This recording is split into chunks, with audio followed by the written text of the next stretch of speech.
ഞാൻ എന്റെ മറുപടി പറഞ്ഞു. കർണാടക സർക്കാരോട് 20 കോടി കൊടുക്കാനുള്ള കമ്മിറ്റ്മെന്റും കാര്യങ്ങളും നടത്തും. ഞാൻ മറുപടി പറഞ്ഞല്ലോ. കർണാടക സർക്കാർ നിങ്ങള് പറയില്ല. സിമ്പിൾ ചോദ്യം മറുപടി സിമ്പിളായി മറുപടി പറഞ്ഞു. പ്രിയങ്ക ഗാന്ധിയും രാഹുൽ ഗാന്ധിയും 20 കോടി കർണാടക ഗവൺമെന്റിനെ കൊണ്ട് കമ്മിറ്റ് ചെയ്യിപ്പിച്ചു. അത് നടന്നുകൊണ്ടിരിക്കുകയാണ്. അതിനെ അപ്പൊ നിങ്ങള് രണ്ടാളും അതെ കർണാടക ഗവൺമെന്റിനോട് 20 കോടി രൂപ. അത് നിങ്ങളെ ചോദ്യം ചോദിച്ചു എന്റെ മറുപടി ഞാൻ പറയട്ടെ എന്ന്.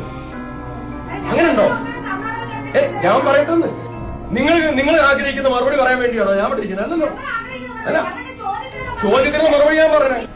നമ്മള് കർണാടക സർക്കാർ 100 വീടിന്റെ പണം 20 കോടി രൂപ എനിക്ക് കൈമാറി എന്നുള്ളതായിരിക്കും. അല്ല, അതിന്റെ ഡീറ്റെയിൽസ്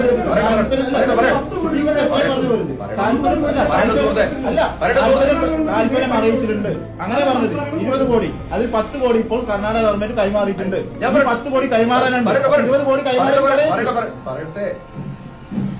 നിങ്ങൾ കൈമാറിയതിനെ കുറിച്ചും കൈമാറാൻ ഇരിക്കുന്നതിനെ കുറിച്ചും പറയട്ടെ.